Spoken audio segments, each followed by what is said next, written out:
Assalamualaikum warahmatullahi wabarakatuh. Kapan tepatnya Pi Network meluncurkan Open Mainnet? Oke guys, sebelum saya lanjut ke videonya, saya ingin menyapa kalian semua hari ini. Semoga kalian semua selalu sehat, selamat, dan sukses ya. Oke bro, memang Open Mainnet ini menjadi pembahasan yang sangat hot ya teman-teman ya. Baik di media Twitter, di media YouTube, media Facebook, bahkan di kalangan para komunitas pioner. Oke bro, untuk Open Mainnet-nya kita akan langsung bahas aja ya teman-teman. Oke, di sini kita akan melihat di sini kapan tepatnya Pi akan membuka mainnet. Pi Network adalah aplikasi terdesentralisasi berdasarkan perangkat seluler yang bertujuan untuk menyediakan layanan transfer dan transaksi mata uang digital yang aman, cepat, dan mudah kepada pengguna. Dan saat ini menarik lebih banyak pengguna dan investor di seluruh dunia. Jaringan Pi telah menjadi kuda hitam dalam industri blockchain. Di sini Pi Network dianggap sebagai kuda hitam di dalam industri blockchain ya teman-teman ya. Karena apa? Karena menarik banyak perhatian dan harapan. Tentu ya teman-teman ya, Pi Network ini memang menjadi perhatian ya, khususnya di kalangan para pioner dan di kalangan para pembencinya juga ya.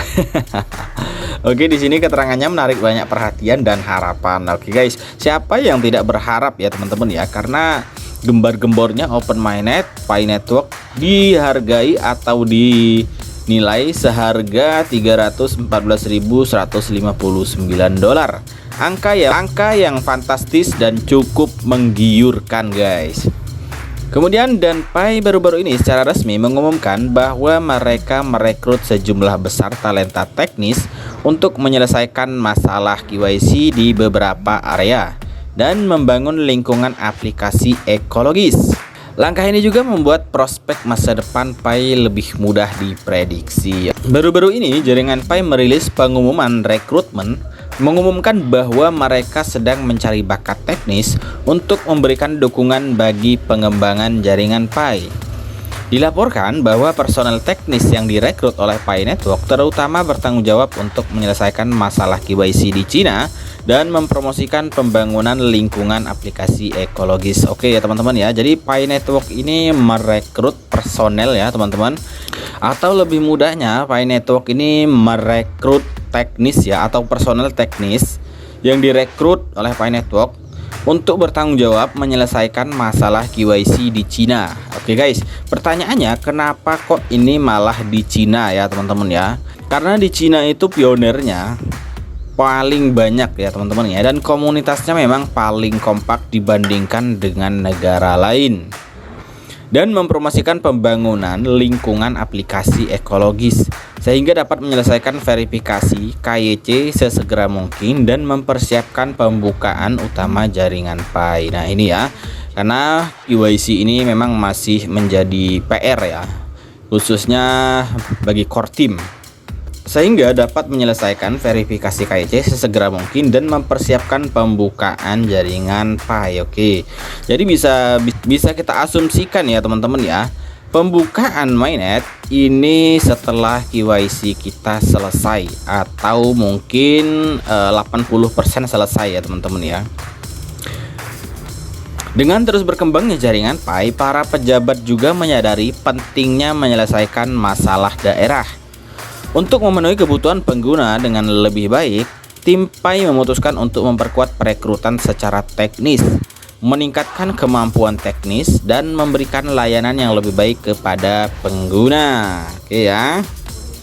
Dapat dipahami bahwa jaringan Pi sekarang menghadapi beberapa masalah verifikasi KYC. Nah ini ya, memang KYC ini menjadi masalah yang sangat serius. Karena banyak KYC-nya yang tertunda, ada yang 1 tahun, ada yang 2 tahun, ada yang 3 tahun, bahkan ada yang KYC-nya sudah tertunda sekitar 4 tahun. Dan ini menjadikan pioner agak kurang percaya ya, atau kepercayaannya kurang karena KYC-nya ini terlalu lambat alias lemot. Oke, terutama di Cina ya di sini.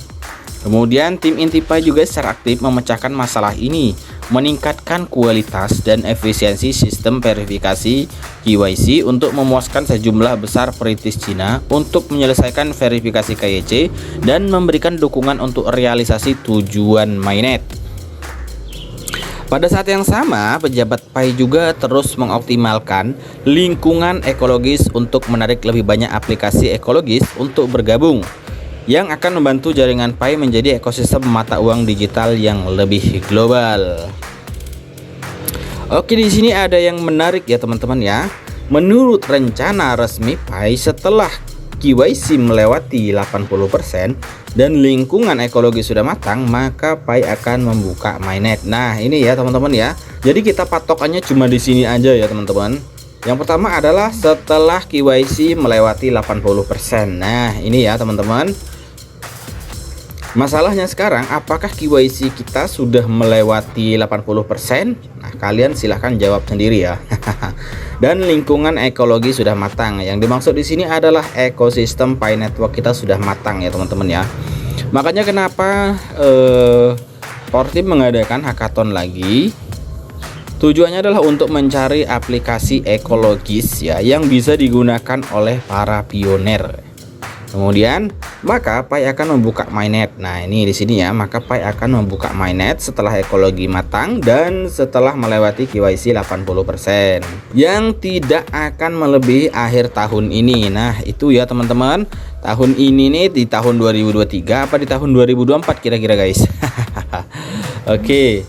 Sebelumnya, tim Pi akan terus mempromosikan peningkatan dan perekrutan teknologi, meletakkan dasar yang kokoh untuk pengembangan di masa mendatang.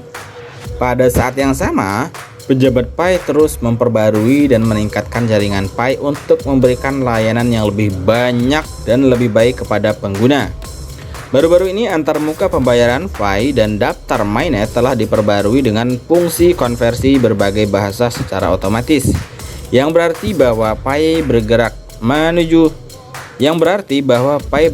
menuju mainnet selangkah demi selangkah. Oke ya teman-teman ya. Jadi tidak ada satu project yang dikerjakan secara kilat ya teman-teman ya.